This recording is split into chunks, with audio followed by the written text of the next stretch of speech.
बिस्मिल्लाहिर्रहमानिर्रहीम अल्लाहुम्मा सल्ली अला मुहम्मद व अला आलि मुहम्मद। आज मैं आपके लिए एक बहुत यूनिक और मज़ेदार रेसिपी लेके आई हूँ। ज़िंगर तो सभी को पसंद होता है और फ्राइज़ भी सबकी फ़ेवरेट होती हैं, तो क्यों ना एक ऐसा कॉम्बिनेशन प्रिपेयर किया जाए कि दोनों चीज़ों की क्रेविंग कंप्लीट हो। तो आज हम बनाएंगे ज़िंगर फ्राइज़ की रेसिपी, और ये रेसिपी जब आप बनाएंगे तो इंशाल्लाह आप खूब तारीफ़ वसूल करेंगे। तो चलते हैं रेसिपी की तरफ। यहाँ पे मैंने आधा किलो आलू लिए हैं और उनको मैंने बारीक काट लिया है। बिल्कुल आपने इसी तरह से काटना है जिस तरह फ्रेंच फ्राइज़ के लिए काटते हैं। आपने इनको ज़्यादा मोटा नहीं रखना, क्योंकि जब हम ज़िंगर फ्राइज़ बनाएंगे तो इनकी कोटिंग फिर बहुत थिक हो जाएगी।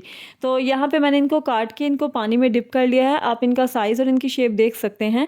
पानी में डिप करने से ये ब्लैक नहीं होंगे। मैंने मैदा लिया है, इसके अलावा मैदा जो है उसकी स्लरी प्रिपेयर करेंगे, और ये चिकन क्यूब है जो कि बहुत मज़े का फ्लेवर देगी आपकी फ़्राइज़ को। इसके अलावा बिल्कुल सिंपल स्पाइसेस हैं जिसे हम तैयार करेंगे। तो अब चलते हैं इसकी मेकिंग की तरफ। सबसे पहले आपने क्या करना है कि 1 कप मैदे का लेना है। उस मैदे में हमने अपने जितने भी ड्राई स्पाइसेस हैं उनको ऐड करना है। सबसे पहले मैं सॉल्ट ऐड करूँगी, ये हस्बे ज़ायका होता है। और इसके बाद मैं इसमें 1 टीस्पून सुर्ख मिर्च ऐड करूँगी। इसमें 1 टीस्पून मैं कुटी हुई लाल मिर्च ऐड करूँगी। इसके अलावा मैं इसमें हल्दी पाउडर ऐड करूँगी ½ टीस्पून। इसके अलावा इसमें ज़ीरा पाउडर मैं इसमें ½ टीस्पून ऐड करूँगी। ये सब कंपल्सरी स्पाइसेस होते हैं। तो अब यहाँ पे ना मैं चिकन की क्यूब जो है वो मैं ऐड करूँगी। इसको आपने किस तरह से ऐड करना है कि थोड़ा सा पानी इसमें डाल लेना है और इसको अच्छे तरीके से उसमें मेल्ट कर लेना है। अब इससे ये होगा कि जब आप फ्राइज़ बना के मेहमानों के आगे सर्व करेंगे तो वो हैरान होंगे कि इसमें चिकन का फ्लेवर कहाँ से आ रहा है। और बिल्कुल इसका फ्लेवर वैसा ही होगा जिस तरह के आप ज़िंगर वगैरह खाते हैं। तो ज़िंगर जो उसके एक तो ये वो क्रिस्पी बहुत होता है, दूसरा उसमें चिकन का फ्लेवर इतना अच्छा आ रहा होता है। तो बिल्कुल इसकी कोटिंग हम लोग वैसे ही प्रिपेयर करेंगे। तो आपने इसको अच्छे तरीके से पानी में मेल्ट कर लेना है और उसके बाद आपने इसको मैदे में ऐड कर देना है। अब इसके बाद हम क्या करेंगे कि इसमें थोड़ा सा पानी ऐड करेंगे। आपने इसकी स्लरी बनानी है। स्लरी आपने ज़्यादा थिन नहीं रखनी, आपने इसको यानी थिक ही रखना है। अगर आप स्लरी को पतला कर देंगे तो आपकी जो क्रम्स हैं वो प्रिपेयर नहीं होंगे। आपने इसको अच्छे तरीके से बीट करना है ताकि इसके अंदर जितनी भी गुठलियाँ वगैरह हैं वो ख़त्म हो जाएँ। आपके पास एक बिल्कुल स्मूथ और फाइन पेस्ट आ जाए। तो ये आप देख सकते हैं इसकी कंसिस्टेंसी कि आपने इतना इसको थिक रखना है। इसके बाद ना हम इसके अंदर ऐड करेंगे येलो फूड कलर।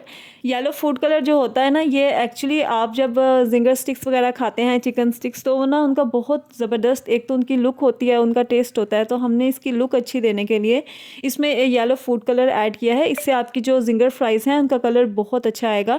तो यहाँ पे आपने क्या करना है कि पहले इसको स्लरी में डिप करना है, बाद में इसके ऊपर मैदे की कोटिंग करनी है। आपने बहुत हल्के हाथों से इसके ऊपर मैदा लगाना है ताकि इसके ऊपर अच्छे से क्रम्स बन जाएँ। तो यहाँ पे आप देख सकते हैं कितने ज़बरदस्त इसके क्रम्स तैयार हो रहे हैं। अगर आप इसको ज़्यादा दबाएंगे मैदे के अंदर चिप्स को, तो उससे ये होगा कि आपकी जो फ्राइज़ हैं वो सही नहीं बनेंगी। इसके ऊपर मोटी सी एक तय आ जाएगी मैदे की जो कि कच्ची रहेगी अंदर।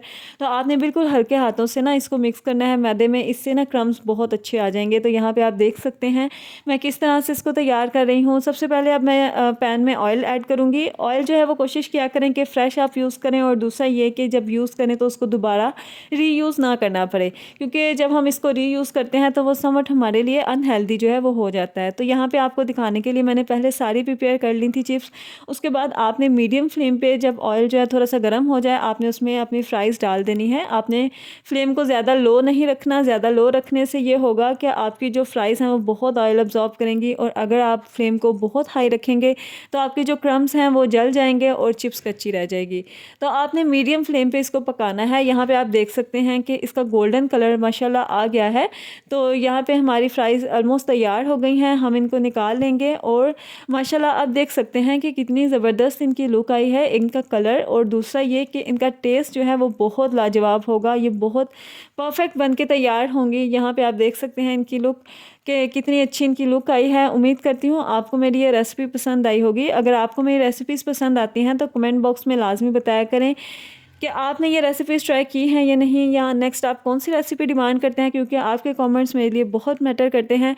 चैनल को सब्सक्राइब कर दीजिए अगर अभी तक सब्सक्राइब नहीं किया। दुआओं में याद रखिए। मिलते हैं इंशाल्लाह नेक्स्ट रेसिपी या फिर रेमेडी में। तब तक के लिए अल्लाह हाफिज़।